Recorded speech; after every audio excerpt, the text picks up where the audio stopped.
¿Qué tal, iglesia? Qué gusto saludarte ahí en línea y también aquí presencial. Por un fuerte aplauso a aquellos que nos ven en línea. Es bien interesante esta comunidad porque hoy estamos aquí en domingo y luego de repente hay gente que se mete el martes a ver el servicio y luego el lunes, no tenemos agenda ya, ¿verdad? Ya esta pandemia nos cambió todo el plan, pero iglesia sucede ahí donde quiera que tú te encuentras. Así que gracias por acompañarnos en línea, presencial. Me da muchísimo gusto que estés el día de hoy aquí con nosotros. Y estamos en esta serie que hemos llamado ¿Cómo no salvar el mundo? ¿Cómo no salvar el mundo? Entonces, este es un libro que se escribió a través de nuestra gran amiga Osana Wong, parte de nuestro equipo de la iglesia, es uno de nuestros pastores. Y el día de hoy vamos a hablar cómo no salvar el mundo cuando no cuentas tu historia. Cuando no cuentas tu historia. Estamos viendo en contracorriente cómo la gente misionalmente piensa cuando queremos ser creyentes, seguir a Jesús, poner esto en práctica, pero muchas veces hacemos todo lo contrario, todas las opciones de cómo no hacerlo, cómo no salvar al mundo. Y una de las opciones de cómo no salvar al mundo es cuando silencias tu historia, cuando no cuentas tu historia. Y mira, hace muchos años, yo creo que en toda la vida de la iglesia, muchos de nosotros que servimos de tiempo completo y que tenemos ese privilegio, en la iglesia nos toca hacer de todo. Nos toca desde estar aquí arriba hasta a veces limpiar los baños de la iglesia. A veces nos toca servir afuera en el estacionamiento y a veces nos toca estar poniendo tarjetas en todos lados. Nos toca hacer muchas cosas. Y en una temporada en el ministerio hace muchos años me tocó estar detrás de la cámara todos los domingos, el fin de semana, grabar historias de la iglesia. Y sabes, cuando te toca estar detrás de la cámara en la área de grabar historias, es sumamente interesante, porque cuando te presentas con la persona que se escogió para compartir su historia, detrás de cámaras hay tantas cosas que platica esta gente que de verdad puedes ver de verdad el corazón de cómo Jesús va obrando en la vida de alguien. Ves el lado más oscuro de la persona, pero también ves el lado más brillante que Dios ha hecho en la persona. Y recuerdo esta historia de nuestro amigo, se llama Efraín, él radica en Las Vegas. Estábamos en una reunión, yo no sabía cuál era su historia detrás, yo nomás sabía que tenía que grabar la entrevista, ¿no? Entonces siente Efraín, está enfrente de nosotros. Yo lo conocía, una persona de edad, dije, vamos a ver de qué nos platica Efraín. Empezamos la conversación. Entonces Efraín empieza. Resulta que Efraín era niño predicador. En su vida él empezó predicando desde los 8 años en eventos grandísimos de coliseos, y en su denominación creció como pastor. Era lo único que sabía hacer en su vida. Desde niño había predicado. Nos platica que en los 60s se mueve con su esposa a Las Vegas. Y dije, wow, qué retador, ¿no? La ciudad del pecado, ¿verdad? Un pastor en la ciudad del pecado. Llega Efraín con todo el punch, todo el drive, y empieza él haciendo iglesia. Su iglesia era muy próspera. Nos platica que estaba creciendo. Inclusive él como pastor empezó a crecer aún más. Empezó a viajar, empezó a hacer muchísimas cosas en el ministerio. Y hasta ahí yo estaba como que, mira Efraín, ¿verdad? En serio que sí es bueno. Yo no sabía nada de su historia, pero yo estaba tomando notas, grabando. Y luego de repente empieza a platicar Efraín y dice, pero la vida del ministerio me desgastó. Fue mi culpa. Y dije, ya vamos a empezar. Aquí viene la película de terror, ¿verdad? Y empieza diciendo, estaba tan cansado que seguía y seguía. Yo no sabía ni siquiera qué estaba diciendo ya. Estaba predicando aquí, allá, viajando, lejos de mi familia, enfocado en el ministerio. Y pasó lo que no quería que pasara.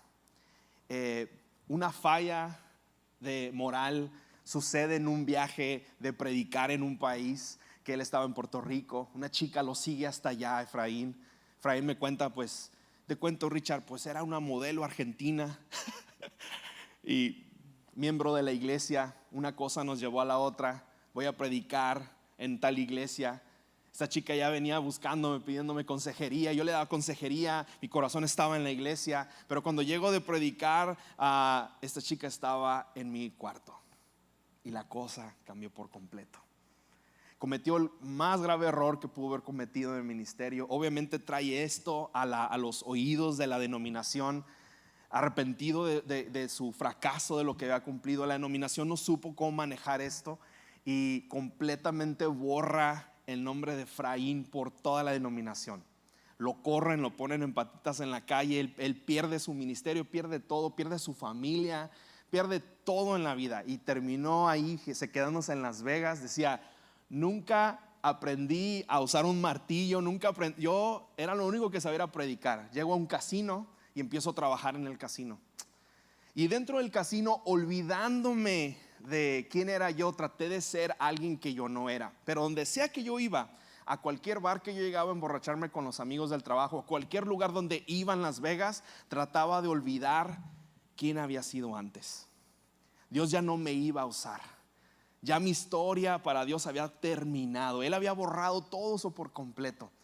Pero Dios siguió persiguiéndolo a donde sea que él iba. Él decía que sus conversaciones eran tan impregnadas de Dios que terminaba hablando de Dios. Él se dio cuenta que eso no lo representaba porque Dios ya había impregnado su identidad en él. Él ya sabía quién era, él ya sabía que había sido llamado, pero su pecado y su error lo seguía marcando y orillando.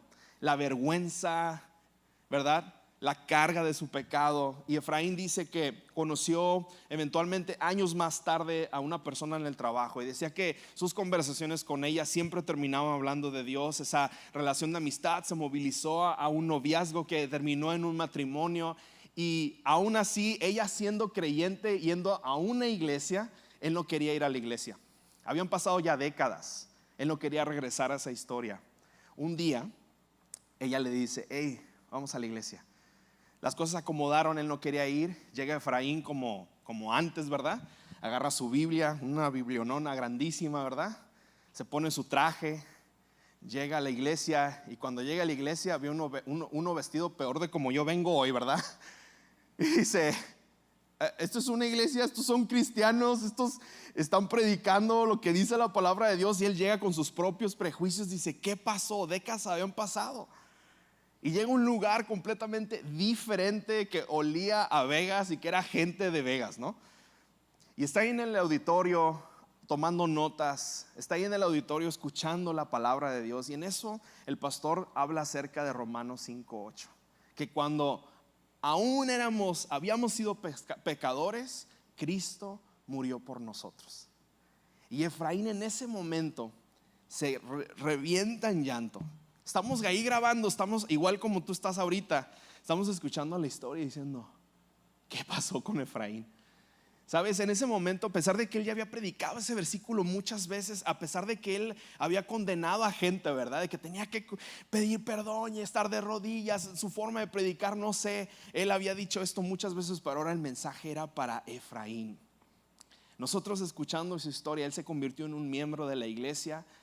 Ya habíamos visto su vida, cómo había cambiado tan grandemente, cómo su matrimonio había cambiado. Lo conocimos un poco más. Él se convirtió en uno de nuestros pastores de nuestra iglesia. Y puedes decir, ¿cómo es posible? Pero ¿sabes qué? El pecado ha sido roto en la cruz del Calvario. Cristo siempre tiene una segunda oportunidad para nosotros. Nuestra vergüenza, nuestro pecado a veces nos limita del propósito que Dios tiene para nosotros. Pero lo más importante es saber que por muy encima de que tu pecado sea tan grande, siempre Jesús tiene gracia para ti. Y esa es la historia de Efraín. Cuando estamos grabando la historia, viendo toda su trayectoria, obviamente un proceso de sanidad, un proceso de crecer, un proceso de avanzar, un proceso de reestructurar. Él no está orgulloso de lo que pasó, pero sí está orgulloso de quien siguió, y siguió a Cristo Jesús. Cuando vivimos en esas circunstancias, cuando vivimos en este tiempo de pecado, alejados de Dios, ¿sabes? El enemigo de tu alma lo que hace es recordarte por el cual tú no eres merecedor de esa gracia. Estás en medio de tu proceso y tus problemas. Estas voces que están aquí en tu cabeza no te dejan pensar y avanzar, que a pesar de que tu pecado es muy grande, Cristo siempre viene a remover todo eso que hay en tu vida. Y que el futuro que Él tiene para ti es brillante, está lleno de esperanza. Y que a pesar de que nos limitamos en nuestra vida, Jesús siempre está ahí para nosotros y extendernos una nueva vida, un nuevo futuro. Somos una nueva criatura en Cristo Jesús. Sabes, Efraín sirve al Señor con todo su corazón. Hizo muchas bodas, funerales con nosotros, predicó, servía a la iglesia. Créeme que no había mejor pastor que fuera a un hospital a orar por una persona, porque ese hombre tenía una palabra y una voz y un entusiasmo de inyectar esperanza y paz en la vida de quien sea que estaba a su alrededor. Tú no podías ver su pecado más, tú nada más veías a Cristo obrando en su vida de una mejor y nueva manera. ¿Sabes por qué? Porque recibió tanta gracia que él pudo extender muchísima gracia a aquellos que tanto la necesitaban. Y el día de hoy quiero hablarte acerca de cómo tú debes de utilizar tu historia. De hecho, el primer punto del día de hoy es que tu historia cuenta. Tu historia cuenta. Así como la historia de Efraín, tu historia cuenta. Es más importante contar tu historia, pero es aún más importante que involucres a Dios en tu historia. Es muy importante contarla, pero también es muy importante contar qué es lo que Dios está haciendo en tu vida y cómo involucrarlo a Él para que haya una transformación de tu historia. Y el reto más grande que todos tenemos es poder llegar a ese punto de exposición, ¿verdad? De reconocer dónde nos encontramos en la vida, de poder enfrentarnos con Jesús y decir: aquí estoy, esto es lo que soy, esto es lo que tengo. Cuando eso no sucede, nos avergüenza nuestro pecado y nuestra historia, la limitamos. Pero lo que no sabemos es que Jesús no nos prometió que íbamos a vivir una vida color de rosa, pero sí nos promete que va a estar con nosotros en todo momento, ¿verdad? Entonces, a pesar de que estamos en nuestras circunstancias, a pesar de que hemos pasado por momentos así, nuestra historia, la circunstancia por la que estás pasando hoy, le va a servir a alguien en el futuro. Pero tenemos que tener el valor de involucrar a Jesús en nuestra historia. Efraín venía arrastrando eso.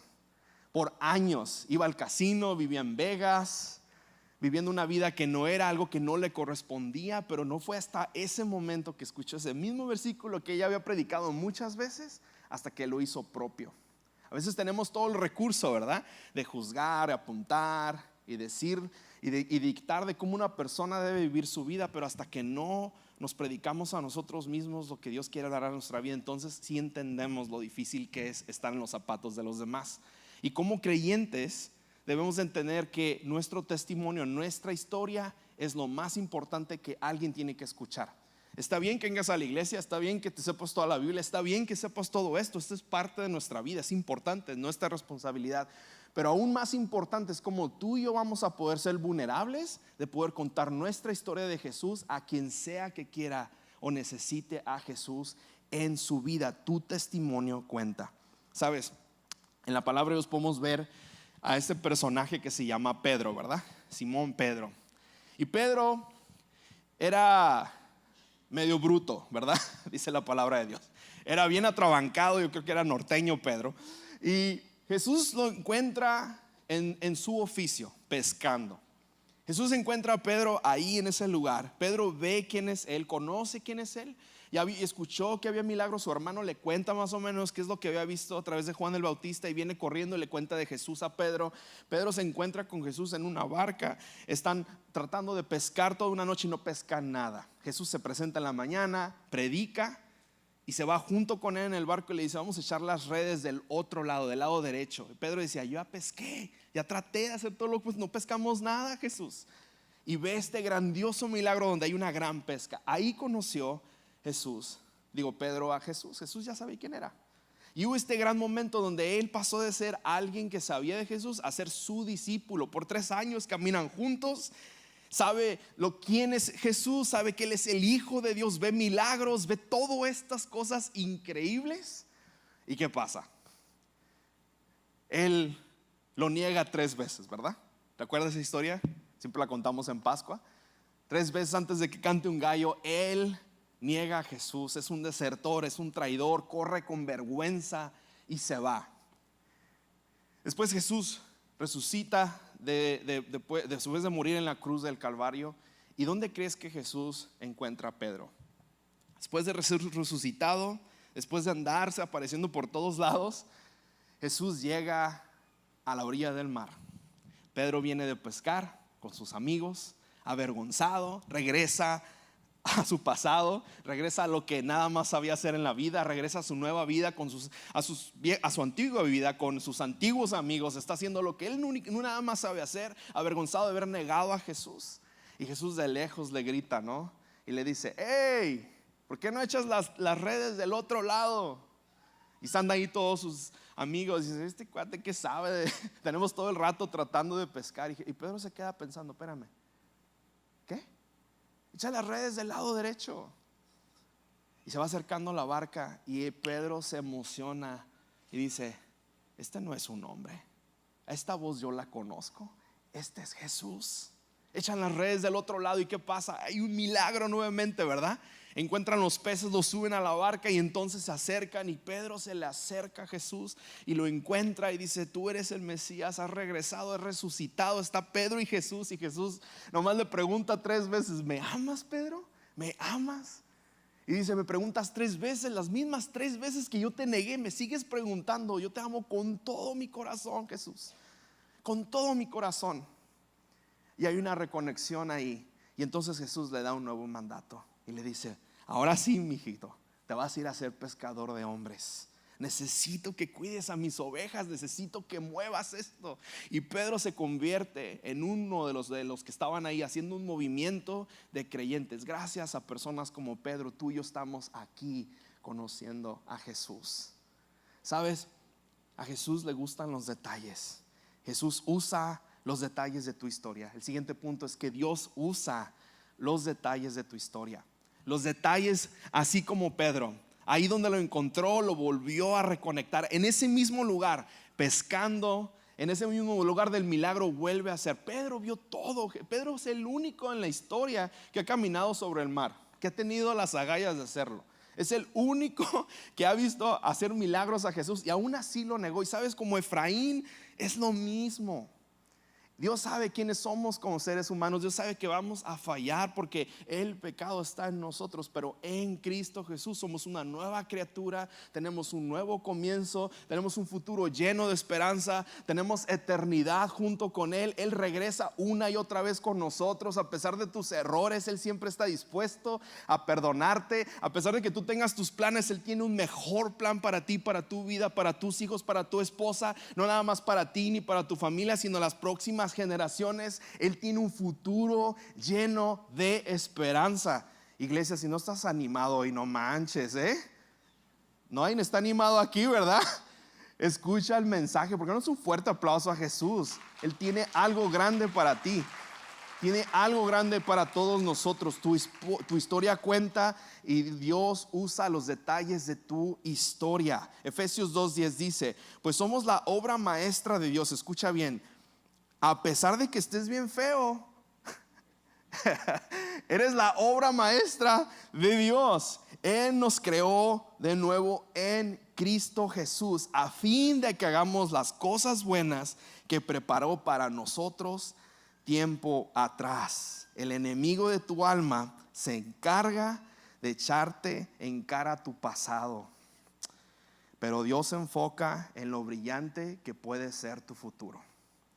El enemigo de tu alma siempre te va a restregar tu pasado, pero Dios siempre se va a enfocar en tu futuro y en lo brillante que eso puede ser para tu vida y los que están contigo.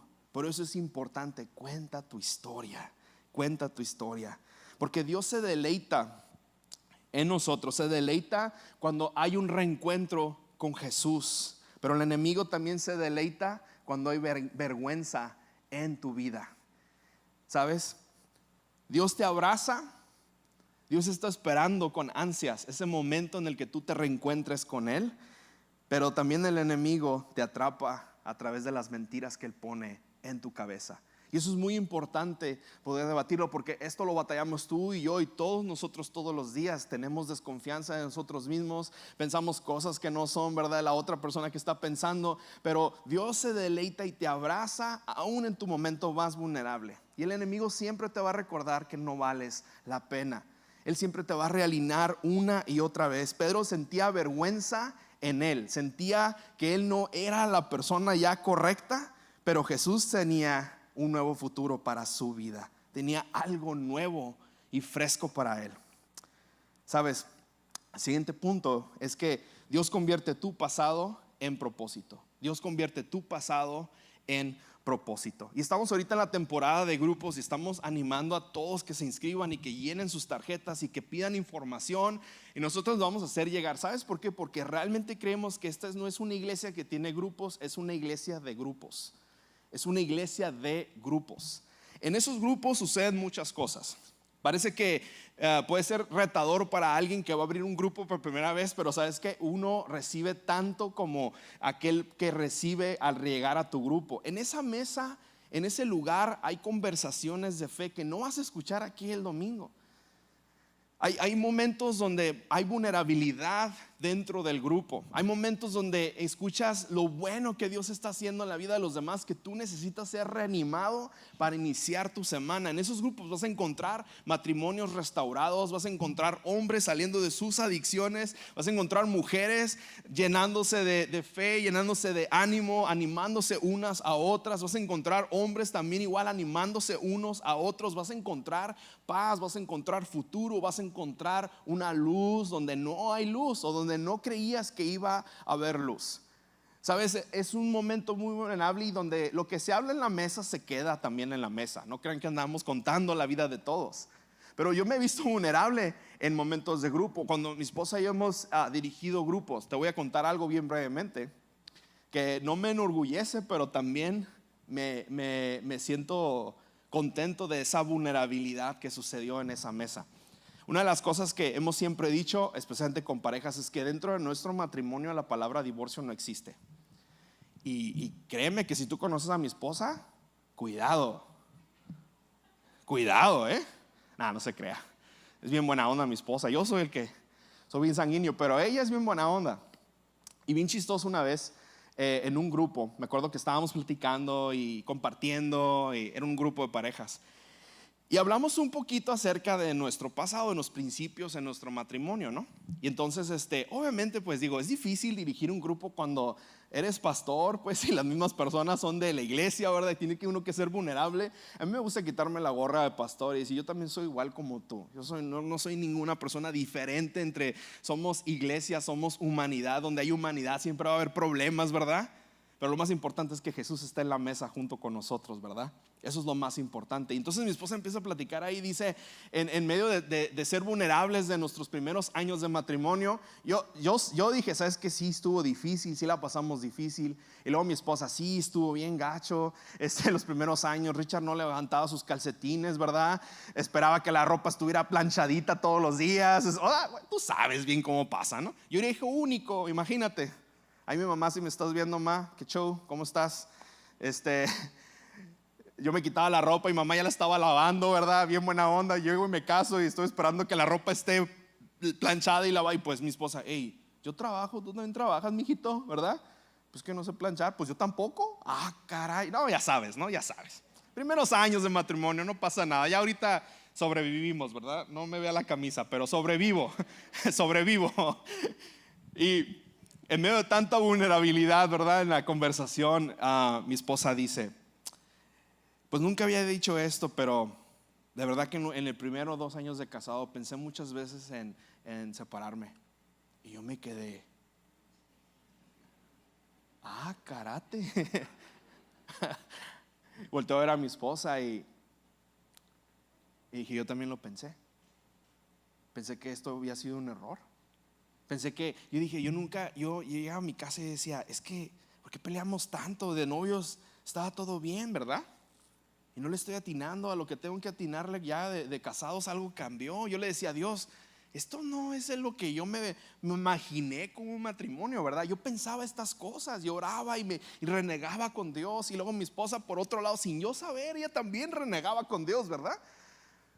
Y fue bien interesante porque tuvimos que llegar no llegamos ni siquiera a un acuerdo, pero sí hubo un momento donde nos tuvimos que rendir a Dios ambos. Yo tuve que rendirme a Dios, decir, ¿sabes qué? Yo estoy aquí para servir a mi esposa, no para que mi esposa me sirva a mí. Ese es mi trabajo. Y créeme, después de 3 ojos morados, no deja que la vea, vas a ver, tiene un guarazo, pero no se crea. Tuvimos que rendirnos, ¿verdad? Y yo creo que ese momento de rendición tiene que llegar en un punto en nuestras vidas donde tenemos que entender, recordar, ¿qué dijiste cuando te casaste, Richard? ¿Verdad? Pero viceversa también. Ella también tuvo que aprender que ella de esa misma forma, ella no está esperando ser servida, pero hoy viene a servir. Pero cuando esas dos cosas se vienen a la mesa, cuando es mutuo el servicio, cuando hay gracia, se extiende el perdón, se extiende el beneficio de la duda, créeme, cosas fascinantes suceden. Pero lo más importante es que si Jesús vive dentro de tu circunstancia o está fuera de tu circunstancia, y muchas veces le preguntamos a todo mundo y al final oras, Dios sí, tú hazme el milagro, ¿verdad? Pero cuando desde el proceso está Jesús dentro de tu vida, créeme que lo único que Dios quiere es que paso a paso vayas encontrando esa luz que Él tiene para ti y para tu futuro. Yo estaba orando por mi parte, ella estaba orando por su parte, y en algún momento estas cosas se unieron así. Pero teníamos que ser vulnerables. Fíjate lo que dice 2 Corintios 4, 7, 10. Cuando tú y yo compartimos nuestra historia, ¿por qué debemos de hacerlo y por qué debemos de recordar eso? Dice, ahora tenemos esta luz que brilla en nuestro corazón. Cuando Jesús vive dentro de ti, hay esta luz que brilla en tu corazón. Pero nosotros mismos somos como frágiles vasijas de barro que contienen este gran tesoro. Esto deja bien claro que nuestro gran poder proviene de Dios, de nosotros, no de nosotros mismos. Pero por todos lados nos presionan las dificultades, pero no nos aplastan. Estamos perplejos, pero no caemos en la desesperación. Somos perseguidos, pero nunca abandonados por Dios. Somos derribados, pero no destruidos. Mediante el sufrimiento, nuestro cuerpo sigue participando de la muerte de Jesús, para que la vida de Jesús también pueda verse en nuestro cuerpo. Cuando Jesús vive dentro de nosotros, somos luz en medio de la oscuridad. Donde sea que te encuentres, créeme, contando tu historia puede traer luz a alguien que necesita escuchar eso. Y a veces pensamos que es trabajo nada más de la plataforma contarte estas cosas, pero ¿sabes qué? Es más importante lo que tú haces allá afuera que lo que sucede aquí adentro. Este es un lugar para entrenarnos, este es un lugar para equiparte, este es un lugar para animarte, este es un lugar para que te desahogues, este es un lugar para que adores, levantes tus manos, este es un lugar para que hagas comunidad. Este es un campo de entrenamiento. Cada domingo, cada iglesia, en una hora podemos extender esto y aprender más de Jesús. Pero ¿sabes qué? Eso es para que tú llegues el lunes y digas, ¿qué voy a hacer diferente esta semana? Con mi fe, con mi vida. ¿Cómo voy a extender esta gracia a aquellos que me rodean en el trabajo? Y a veces pensamos, no, es que tienes que venir a la iglesia y tienes que estar aquí, porque aquí es donde vas a... Pero ¿sabes qué? Tú eres la iglesia. Tú eres la iglesia. Eventualmente van a llegar a la iglesia, pero lo más importante es que vean Jesús en tu vida. La gente no quiere ser impresionada, iglesia. La gente quiere ser incluida.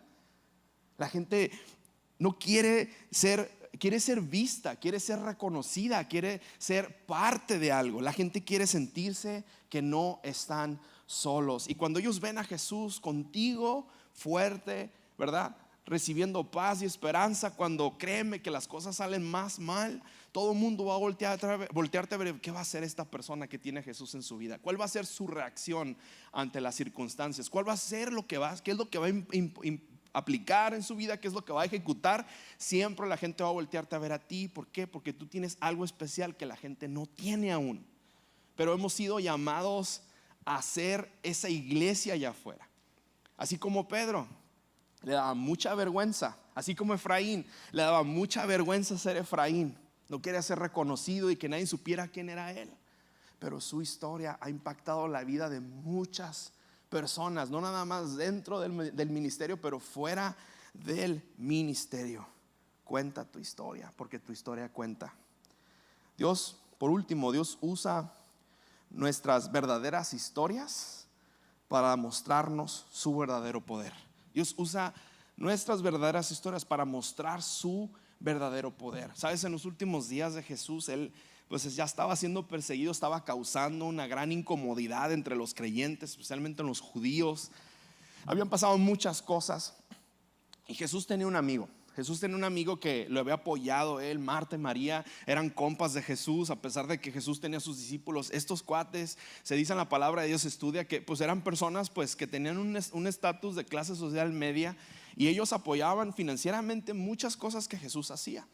Y Lázaro era su compa, o sea, era su amigo, su amigo, su amigo. Y Lázaro se enferma y Jesús anda predicando y haciendo sus cosas en otro lado, pero Lázaro se enferma. Y entonces mandan por Jesús, pero Jesús está lejos. Cuando Jesús llega, su amigo Lázaro ya estaba muerto, había fallecido. Todo el mundo estaba inconsolable. Y ellos creían que si Jesús llegaba, algo iba a cambiar, porque lo habían visto hacer milagros, lo habían visto que él podía hacerlo, pero no llegó a tiempo y Lázaro murió.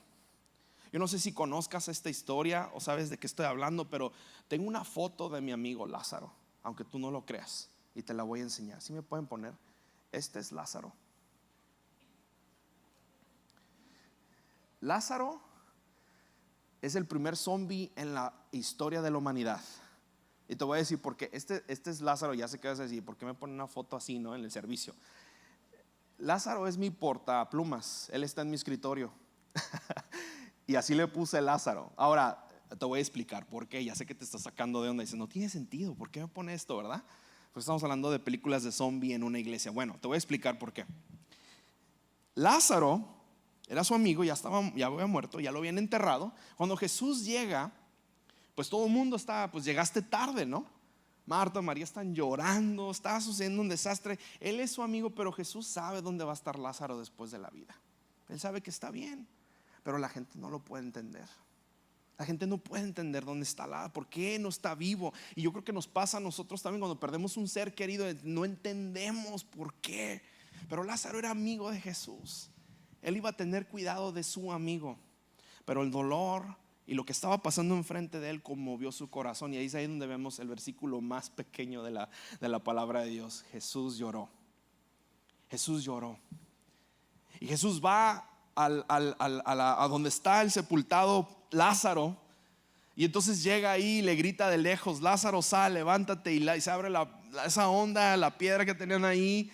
Le gritan a Lázaro y Lázaro le grita, Jesús le grita a Lázaro, y de repente sale esta momia, porque lo habían vendado, ¿verdad? Sale caminando medio raro. Es el primer zombie de la historia, se empieza a regenerar. De hecho, dice que cuando Lázaro no sale y le dice: Jesús, gracias. No, o sea, le gritan y Jesús le grita: sal, Lázaro. Y ahí viene Lázaro caminando como puede, ¿verdad? Y se va caminando, y ahí va por allá caminando Lázaro. Y Lázaro es sanado, ¿verdad? Y es traído de la vida, de la muerte a la vida. ¿Qué crees que sucedió ahí? Ya sabían que Jesús hacía milagros, ya sabían que Jesús había hecho todas estas cosas, saben que era el gran predicador. Pero cuando Lázaro resucita entre los muertos, para esa noticia llegar a los oídos equivocados, créeme que eso fue un plus para poder ejecutar a Jesús lo más pronto posible. Esto estaba saliéndose de control. La gente, la historia, esa historia reafirma de que aquel que fue sanado de la vista, aquel que era cojo y que empieza a caminar, esa historia de nada más escuchar: ese hombre me sanó y trajo un hombre de la muerte a la vida. Imagínate el mover de fe, reconfirmar de que Jesús era el Hijo de Dios, de que era el Mesías. Cuando yo veo a Lázaro en mi escritorio, aunque te saque de onda porque tengo un zombie en mi escritorio, ¿verdad? Cuando yo veo a Lázaro en mi escritorio, yo recuerdo lo que Jesús hizo en la vida de su amigo. Recuerdo que a pesar de que yo piense y yo crea las mentiras del enemigo de mi alma y de tu alma, de que lo que está sucediendo, la circunstancia por la que estoy pasando, no voy a ver la luz, cuando veo a Lázaro recuerdo: si Jesús pudo hacerlo en Lázaro, lo va a hacer en mi vida. Si yo recuerdo que Jesús a su amigo, a su gran amigo, lo trajo de la muerte a la vida, nosotros que no somos llamados sus amigos también nos va a llevar de la muerte a la vida. Tu historia vale, tu historia cuenta, tu vida cuenta. Lo que sea que estés pasando hoy, piensa de una mejor manera, como yo lo hago y lo he aprendido a través de los años. En vez de quejarme, ¿por qué me pasa lo que me pasa? Siempre le digo al Señor: ¿qué me vas a enseñar de este problema? Señor, ¿qué me vas a ayudar y enseñar de esta circunstancia? Porque lo que sea que resulte de aquí, cuando tú caminas junto conmigo en este problema, esta historia le va a ayudar a alguien más en el futuro. Y trato de pensar de esa forma porque en serio lo primero que hacemos es llenarnos de coraje, estar deprimidos, en ansiedad, estar todos esos sentimientos oscuros que vivimos, que te levantas a las 3 de la mañana, estás dándole vueltas a la cabeza, ¿verdad? Pensamientos de muerte vienen a tu cabeza, de depresión, de ansiedad. Todas esas cosas no vienen de Dios. No vienen de Dios. Él quiere que tú seas lleno de su espíritu. Él quiere que tu vida sea transformada desde adentro hacia afuera. El proceso duele, pero eventualmente los pequeños esfuerzos nos llevan a grandes logros. Y esos momentos que vivimos tú y yo debemos de preguntarle a Dios, con lo que sea que estés viviendo, ¿qué me vas a enseñar con esto, Señor? Porque tu historia vale la pena. Tu historia vale la pena. Juan 12, 9, 11 dice: cuando toda la gente se enteró de que Jesús había llegado, corriendo en mesa para verlo, a él y también a Lázaro, el hombre al que Jesús había resucitado de los muertos. Entonces los principales sacerdotes decidieron matar a Lázaro también, ya que a causa de él mucha gente los había abandonado a ellos y ahora creían en Jesús. ¿Son malas noticias? Quizás sí. Pero eventualmente, gracias al sacrificio de Cristo que ya estaba escrito, que ya sabía qué es lo que tenía que hacer, tú y yo nos tenemos que preocupar por eso. Él tuvo que morir en esa cruz, resucitar de entre los muertos para poder ofrecernos esa vida eterna, el Espíritu Santo y sus frutos, que tú y yo podemos expandir su amor allá afuera. Allá afuera. Entonces esta semana, lo que sea que estés viviendo en tu vida, yo quiero que tengas el valor de ponerlo en las manos de Jesús y decir: Jesús, te quiero incluir en mi vida. Yo tuve que hacer también, lo he hecho muchas veces, de hecho, muchas veces en mi vida. Pero así como te cuento esa historia de Efraín, así como que te conté mi historia de mi matrimonio en mis primeros años, yo tuve que, aunque renegando, tuve que decir: ¿sabes qué, Señor? Yo ya no puedo. Tienes que hacer algo, ¿verdad? Lo pusimos en tus manos. De hecho, estábamos en la boda adorándote bien padre en la iglesia. Todo fue muy bien, ¿verdad? Pero la estamos regando. Algo no está funcionando aquí. Algo no está bien, ¿verdad? Entonces Jesús está esperando ese momento, no para juzgarte, pero para abrazarte, para darte un futuro y darte la guianza que necesitas y que puedas dar esos pasos de fe. Pero requiere de un momento de rendición de nosotros. Requiere de ese momento con Él. ¿Por qué no te pones de pie? Y le voy a pedir al equipo de alabanza si puede subir. Yo no sé si soy yo, pero hace mucho calor aquí, ¿verdad? Estoy sudando bien machín. Pero mientras el equipo sube, yo te quiero animar. Sabes que los mejores momentos de fe que he experimentado han sido en círculos pequeños. Por eso queremos que llenes esa encuesta de grupos. Queremos que llenes tus datos. No estás firmando un contrato con nosotros, simplemente estás diciéndonos: esta es nuestra necesidad como pareja, como familia, como hombres, como mujeres. Quiero encontrar un grupo. Y nosotros vamos a mandarte la información correcta del grupo que necesitas bajo las cosas que tú tengas. Y ¿sabes qué? Te voy a decir desde ahorita. Y si nos estás pidiendo un grupo bien loco, en un horario bien loco, con un día bien loco, vamos a buscar el grupo, porque creemos realmente que en grupos es donde podemos ver mejor las maravillas de nuestro Dios. Podemos encontrar paz y esperanza, podemos encontrar un ánimo, vamos a ver a Jesús obrando en la vida de los demás. Y cuando vemos eso, lo mejor que puedes pensar es decir: bueno, si Dios está obrando en su vida, mi milagro está a punto de llegar, mi bendición está a punto de ser llegada. Así que yo quiero que tengas mucha fe en eso. Hemos estado orando muchísimo por eso. Hay un equipo de oración ahorita. Mientras tú estás aquí, alguien está orando por ti todos los días, todas las semanas. Así que estamos de verdad creyendo que esto es parte del propósito de Dios en tu vida. Lo mejor que sucede en la iglesia no sucede en las filas, pero sucede en los círculos, ¿verdad? Así que vamos a orar juntos. Padre Santo, en este día queremos incluirte en nuestra historia. Queremos, Señor, que puedas de verdad, Señor, usar nuestra historia, nuestra vida, nuestro pasado para traer un mejor futuro para aquellos que nos rodean en nuestra cada semana.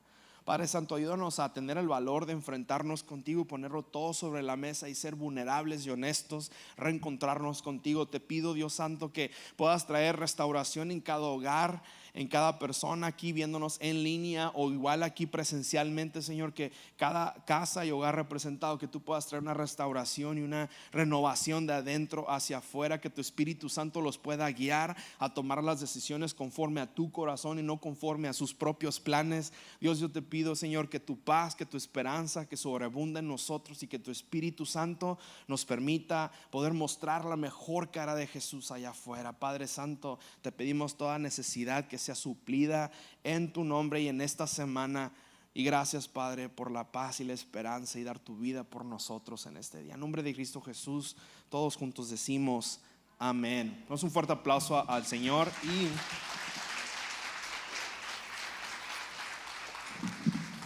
Cintia viene a darnos unos anuncios más al final. Ella te va a explicar qué hacer con la tarjeta que tienes ahí en tu asiento. Hay que entregarla. Así que ella te va a dar las instrucciones. Pero ¿por qué no juntos adoramos a Dios con esta canción? Y tenemos unos anuncios más para ustedes.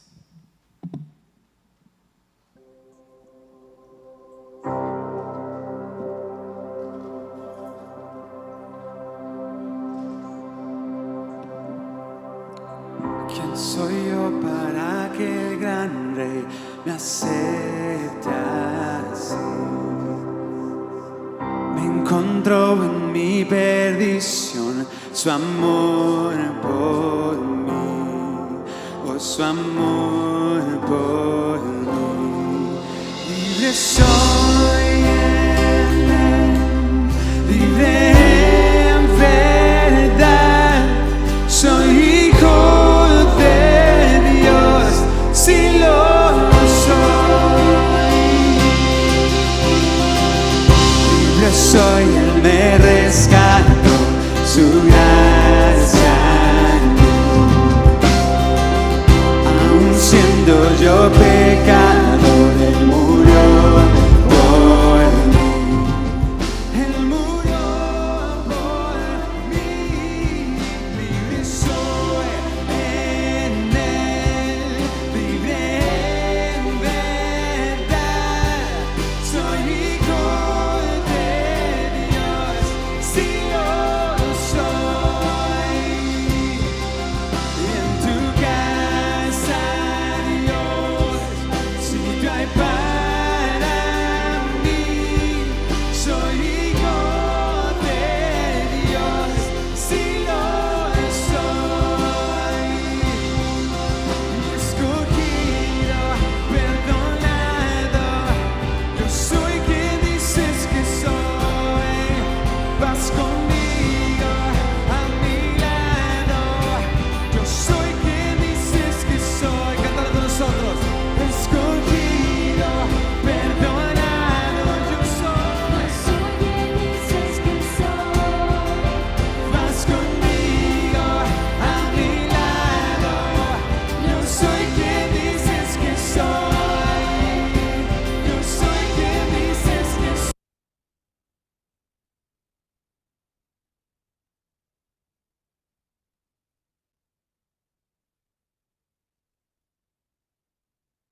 más, levanta tu voz, dile. Escogido,